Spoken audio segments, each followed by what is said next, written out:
A few weeks ago, I did a video on the 9 cheapest countries to retire on Social Security alone. That video will be linked at the end. Today, I'm adding 5 more countries to that list. These overlooked countries are where you can not only live crazy cheap, but live a pretty cool lifestyle as well. So I'm Daniel, former hospital CEO, and I've been slow traveling for 4 or 5 years. Okay, we're starting with a spot in the Andes that was one of the coolest 3 months I've had in all my travels. Now, the first country on our list is Peru, but most Peru content goes straight to Lima or to Cusco because of Machu Picchu. But I'm going to take you to Arequipa. So they call Arequipa the White City, and the whole city is built with this white stone. So let's get into the costs first. And as you can see, you can easily live for $1,200 to $1,800 a month, and that's for a couple. So rent $300 to $500, groceries are reasonably priced. Local food is very, very cheap. Doctor's visits are cheap, and a flight from the US is about 8 to 10 hours. So doctor's visits run about $20 to $40, but definitely for complex care, you would want to fly back into Lima if you had anything serious that you had to have done. So you can do a rentista visa for roughly about $1,000 a month in passive income, and Social Security does qualify. So safety is a US State Department level 2. I felt totally safe in Arequipa. I felt totally safe in Lima and in Cusco. So Arequipa is definitely a city you should check out, and it is way cheaper than Lima and Cusco, in fact.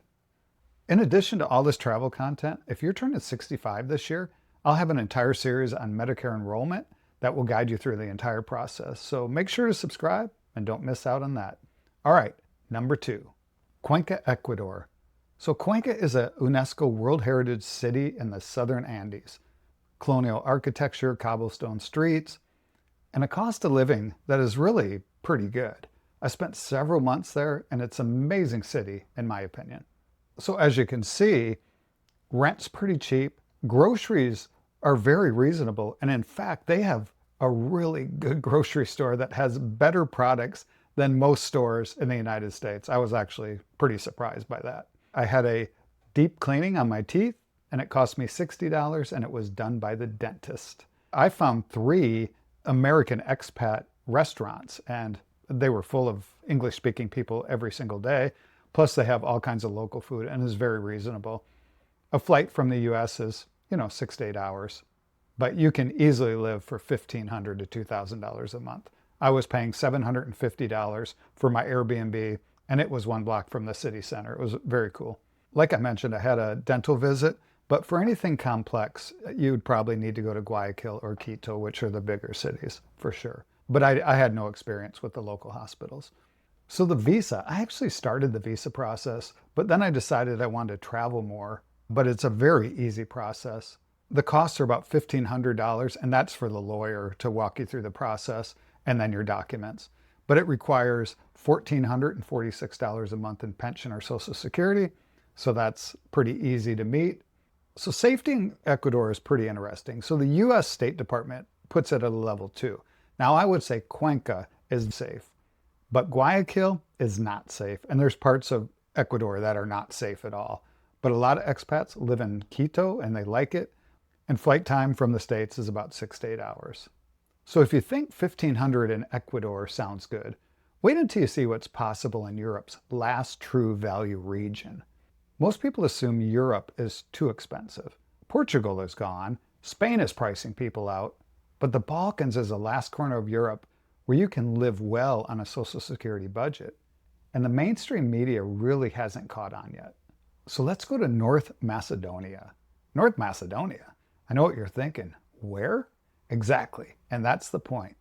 So North Macedonia joined NATO in 2020 and is a candidate for EU membership. The city to know is Ohrid, a UNESCO World Heritage Site on the shores of one of the oldest lakes in the world. Medieval churches, Ottoman architecture, crystal clear water.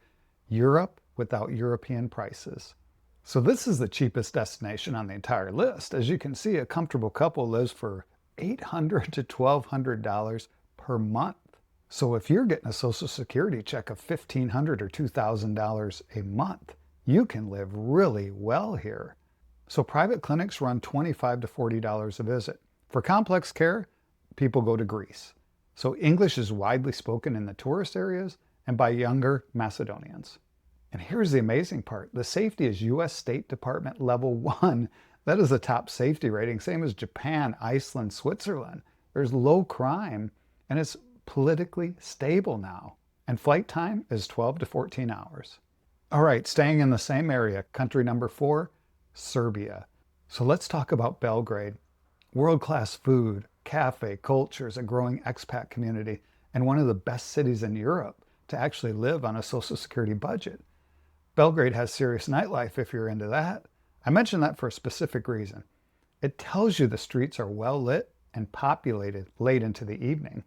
Belgrade is a safe solo walk home from dinner city. Can't beat that. As you can see from the cost, you can live there as a couple for $900 to $1,400 a month. That's amazing. A modern one-bedroom in a good neighborhood runs $400 to $600. A sit-down restaurant meal with drinks, $12 to $15 a person. They have good private hospitals and clinics. A doctor's visit, $30 to $60. English is widely spoken in Belgrade, especially among younger Serbians. So you will not struggle to communicate, especially in a medical situation. And it has a level 2 safety rating. Day-to-day life in Belgrade is safe for expats. And right now, your options is to get a 90-day visa-free entry if you're a U.S. citizen, and flight time is 12 to 13 hours from the East Coast. So country number 5 is Bulgaria. It's kind of the sleeper pick for 2026. It's a member of the European Union. And one more thing, Bulgaria adopted the euro on January 1st, 2026. So I think this makes it easier that you don't have to deal with the local currency. So the city to know here is Varna, and it's on the Black Sea coast. Mediterranean lifestyle, beautiful beaches, warm summers, and a growing international community. And as you can see, a comfortable couple lives here for $1,200 to $1,800 a month. A modern furnished apartment near the sea, $400 to $600. Grocery and dining are extremely affordable by any European standard. So you get 90-day visa-free under Schengen. So I'm not sure if you know this, but if you stay in a Schengen country for 90 days, then you have to leave all Schengen countries for 90 days, which is pretty much every country in Europe. But they do have a D visa for longer stays, and most retirees with Social Security qualify. So the U.S. State Department safety is level 1. It's the same as North Macedonia in the top rating. And flight time from the U.S. East Coast, 12 to 14 hours. So as you can see from this comparison summary, every single one of these countries allows a couple to live comfortably on Social Security income, not barely comfortably. So if you enjoyed this video, you want to check out the 9 countries video, which you can see right here, and hit that subscribe. So I cover Medicare, Social Security, scams, international retirement, all for our age group. So I'd love for you to join our journey.